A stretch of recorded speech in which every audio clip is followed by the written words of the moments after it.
We're at NRB, so we are surrounded with Christians. We're surrounded by people who are believers. If you're watching this on WND TV, you too are probably someone who is on a similar wavelength in terms of philosophy, theology.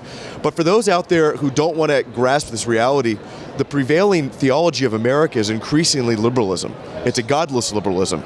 And what we saw in France with the Charlie Hebdo attacks, we saw liberalism, I would almost say, impotent in the face of this radical Islam threat, because most people really don't want to realize the true nature of this ISIS threat, which I would argue is of the intensity of what overthrew Constantinople back in 1453. Am I wrong in making that allusion? Michael, you're absolutely right. There's been really three great waves of jihad.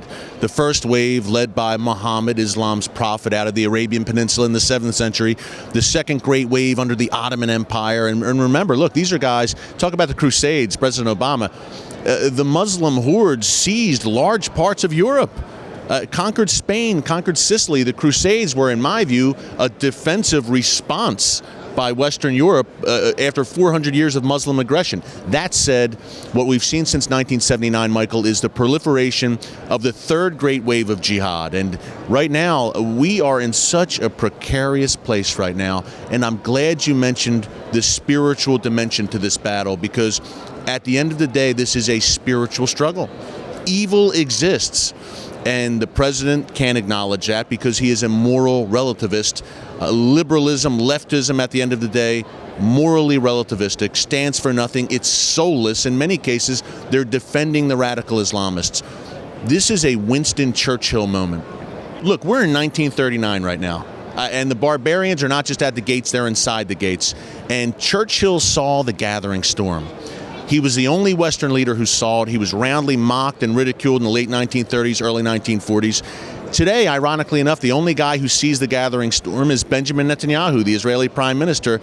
Yet, just like Winston Churchill, Western leaders are shunning Netanyahu instead of siding with him.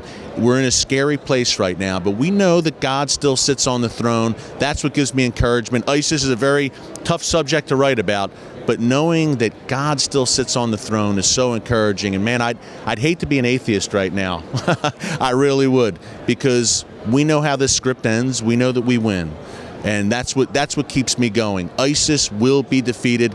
And on that throne, God looks at ISIS and he laughs. March 9th, Erick Stakelbeck's newest book, ISIS Exposed, Beheadings, Slavery, and the Hellish Reality of Radical Islam. It's available. Until then, catch Erick on CBN with his fantastic show, The Watchman, with Erick Stakelbeck. Erick, like I said, it's good we got someone like you out there watching The Watchman. Thank you, Michael. It was a pleasure to be on here.